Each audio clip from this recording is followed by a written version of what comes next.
Hello, welcome to Con Corner. I'm Tina, and today I'm talking about some of the canning that I did this year. I'm I'm sorry I didn't get to video it. My camera has been really acting up, so now I have a new camera.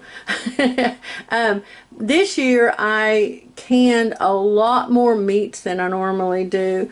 My dad raises beef, and he blessed us, gave us a half a young beef, and so I had to empty our freezer and make some space. My freezer was nearly full, so what I did is I canned most of the things that were in it, and so I did some different things that I haven't done before. And since I didn't get to film any of those, I thought I'd just go through my pantry while it's nice and tidy. Look at that; it's all nice and clean right now. The other side is, but it's still in a little bit of order, which is nice. You know, about every couple of years I kind of have to empty everything out and sort it out again, because it gets, well, as you can see up in there, things get jumbled, and it gets hard to find things, and so I have to reorganize it again. This is beef tallow that we bought, and let me get it out of the way. These little plastic things that I'm using as sort of like shelves between my stacks are just, I used to keep bees, and we'll talk about that another time, but these were plastic foundation for the beehives, for them to build comb on. Well, my bees hated it, and so I had all these pieces of kind of heavy duty plastic, and it's got these little indentations on it, so it's actually pretty good for stacking stuff on. Now then, let's just start kind of at the beginning, and I'll just kind of show you some of the things that I canned this year. Chicken Cacciatore. This is really tasty. It's got mushrooms and onions and tomatoes, and I grew 400 pounds of tomatoes this year, and so I needed to use a lot of them in canning too. So there was that. This is just beans, canned beans. I canned several different kinds of beans. This is canned corned beef. I did it in a raw pack. And I don't know if you can see, I got these purple jars from Walmart.com. They had them on sale, and so I was able to get them. But there are just a few chunks in here. They're kind of small chunks, and they're in a lot of liquid to keep them separated. This was tenderized pork cutlet. Paul got me a tenderizer for Christmas last year, and so I had taken a large pork loin, and I had tenderized part of it and had it in the freezer. Well, that was one of the things that I canned. So I don't know that I would do that again. I can use it for things, but it's so tender now that it just kind of falls apart. So I think if I were going to can sliced raw pork in the future, I would not tenderize it first. But anyway, I have some of that, and I've actually breaded it and fried it up as schnitzel, wiener schnitzel, and it did real well. It, just like I said, it fell apart. This is the recipe from Ball Canning for white bean and a sausage soup, and it calls for an Italian sausage. I had a lot of breakfast sausage, and so I used that instead. But it's a delicious, ready-to-eat soup. You just open it up and heat it up, and it doesn't require any dilution at all. It's really, really tasty. I will definitely make that again, because it's nice to have some go-to soups that we made instead of having to rely on all the store-bought ones. So, which, you know, I mean, nothing can ever replace chicken noodle, right?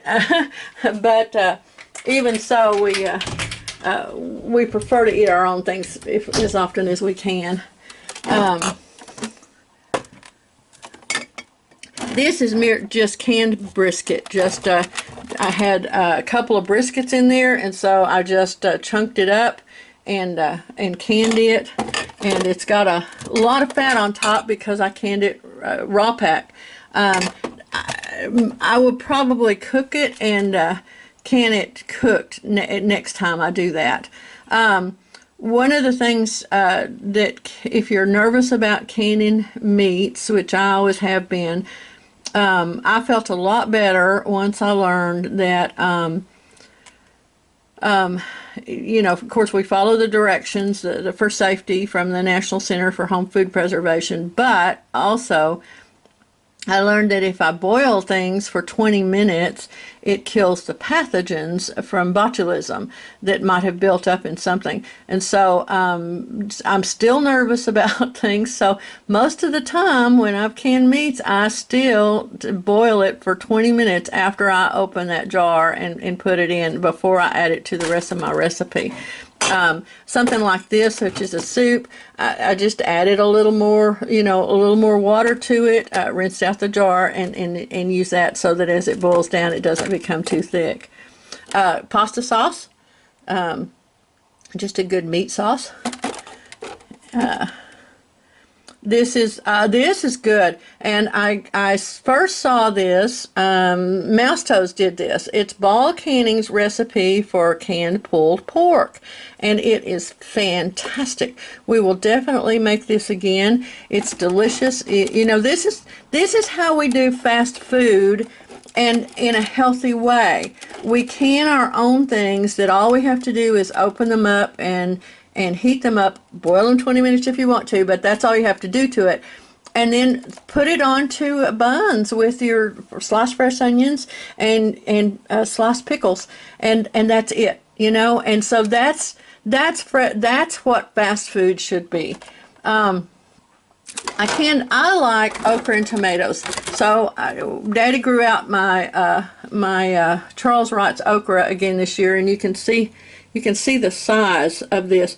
This is very tender, even at this size. That's one of the reasons that we love it so much.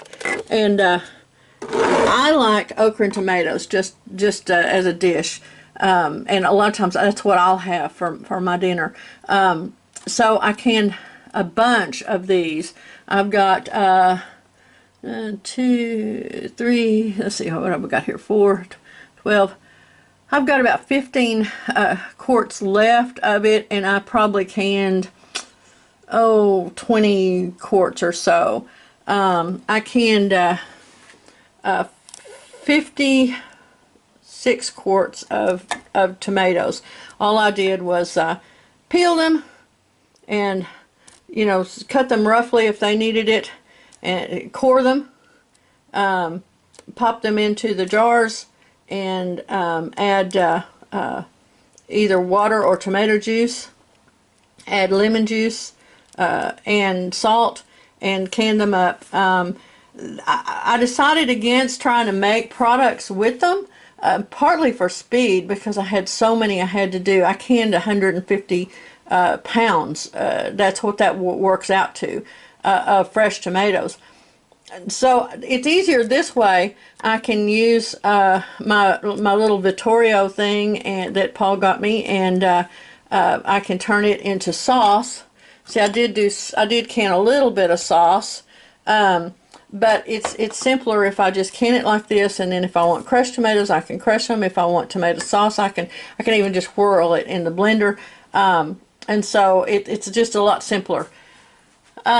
I can beans quite often. These are just pintos, and I just canned these the other day. I cook mine first. I don't put them in dry and then can them that way. We like our beans really soft, and I've found it works better for us if I cook them first. The only beans that I found so far that I will not ever can again are what we call butter beans, which is the big dry lima beans. They did not taste good after being canned, and so I won't can those again. One secret to canning beans that I've discovered is they need a lot of liquid in there, and so when I can even my cooked beans, in order to keep them from, see how nice and loose they are in the jar, they're not all packed down. I only put about about halfway up of actual beans and fill the rest with liquid.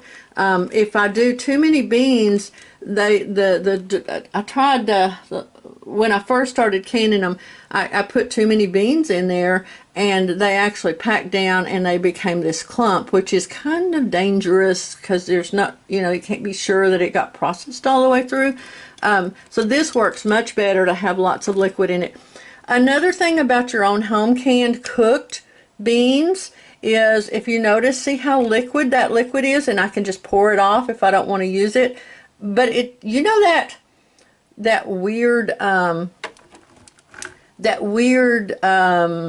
thick liquid that gets in, that comes in commercial canned beans. You don't get that in these.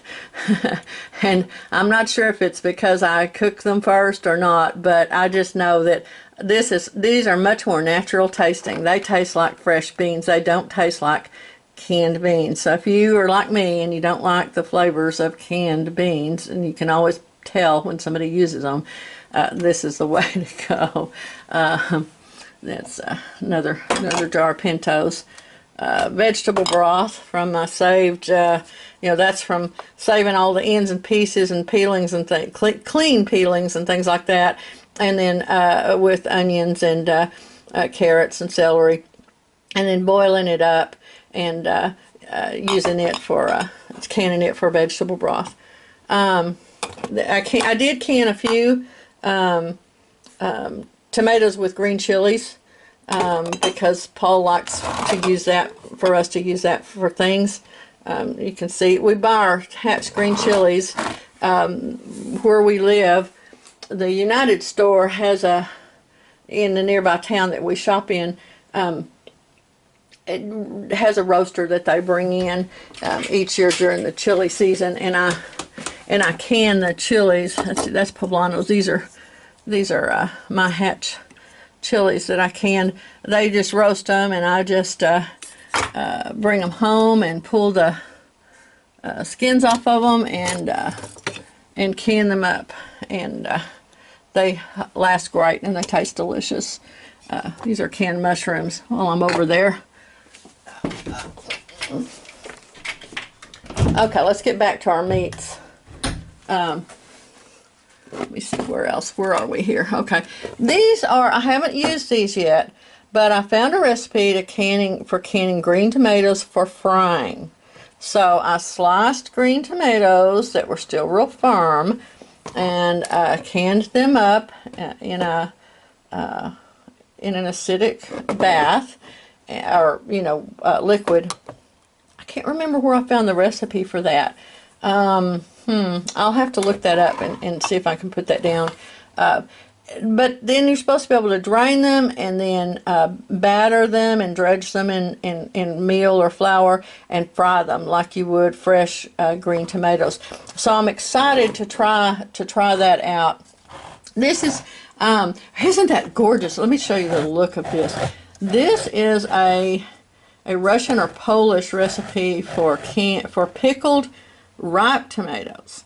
You use the tomatoes while they're still kind of hard, but they've started ripening, and you don't peel them first, although I wouldn't want to eat the peels. But it's got, I think it called for cherry leaves, but I don't have those, so I put peach leaves in it. And you also use grape leaves, and use those little black things are black peppercorns and mustard. And I'm anxious to try those. I'm letting them sit and age. You know, a lot of pickles are much better if you let them sit a while before you try them. So, Brunswick Stew, I canned up some. We had in the freezer, Paul had smoked a brisket earlier this summer, and I still had about half of it left, so I needed to use that up. So I made Brunswick Stew and canned that. It's another one of those dishes that like the white bean and sausage soup, is really good for a quick meal on a cool day. Black-eyed peas and sausage. This is a dish, and I've got a video on how I make this. This is one that my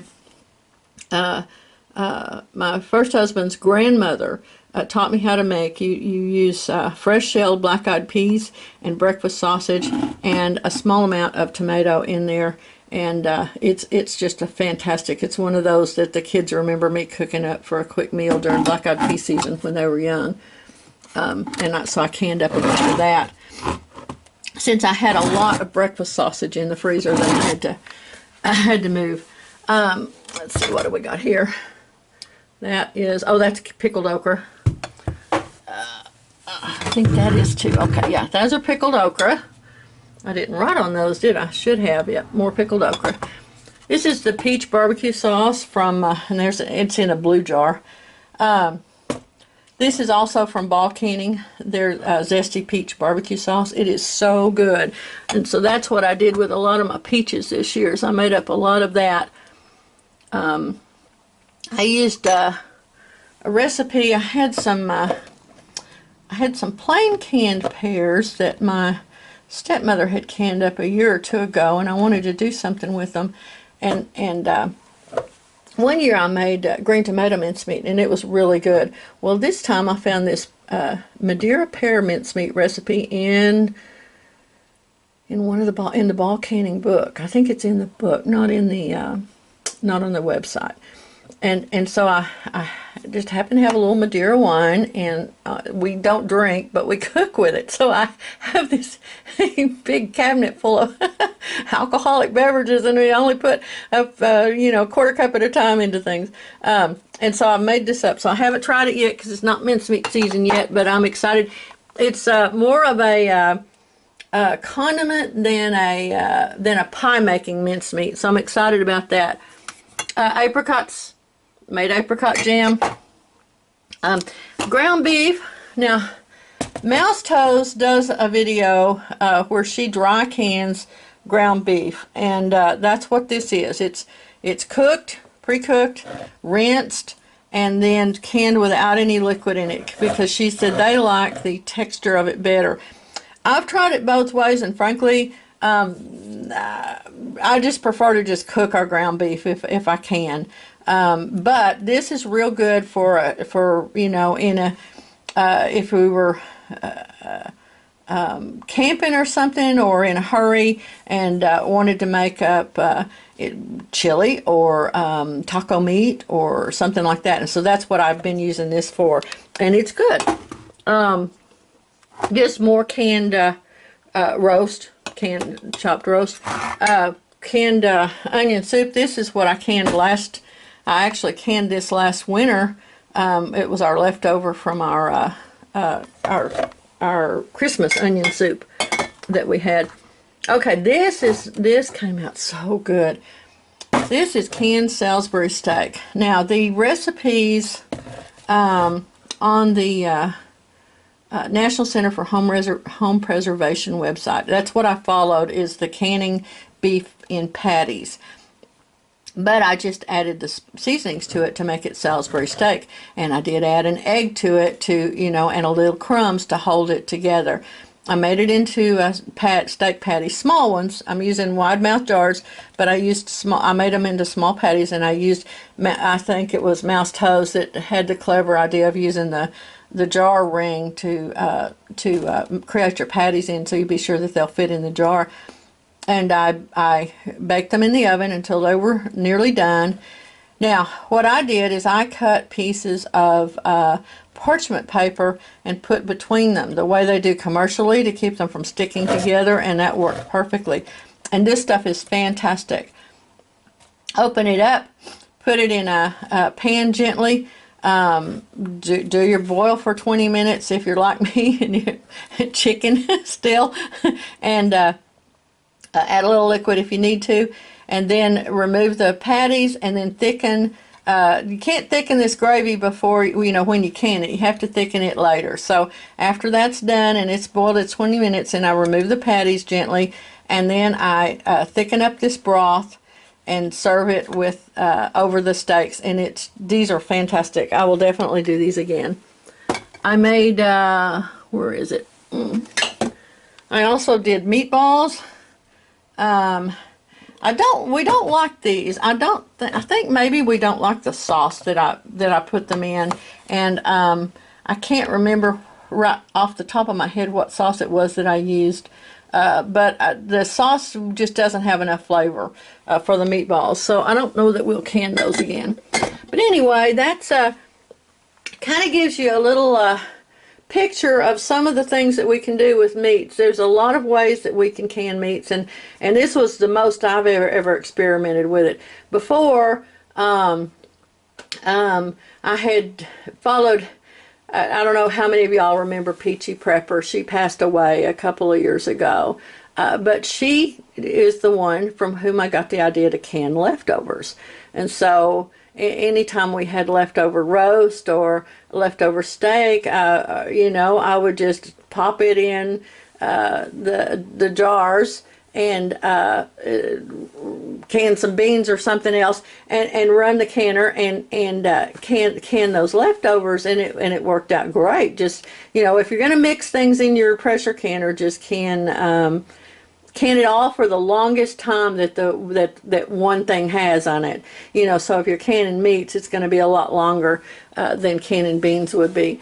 But anyway, but Peachy Prepper is who I learned that from, and she was a sweet lady and is much missed by those that watched her channel. I think her channel's still up. Anyway, that's what we did, and that's what we're going to be chomping off of this winter when I need something quick and don't have time to pull it out of the freezer. All right, thanks a bunch, y'all. I was kind of rambled in this, I know, but I hope you've enjoyed it. All right, talk to you soon. Bye.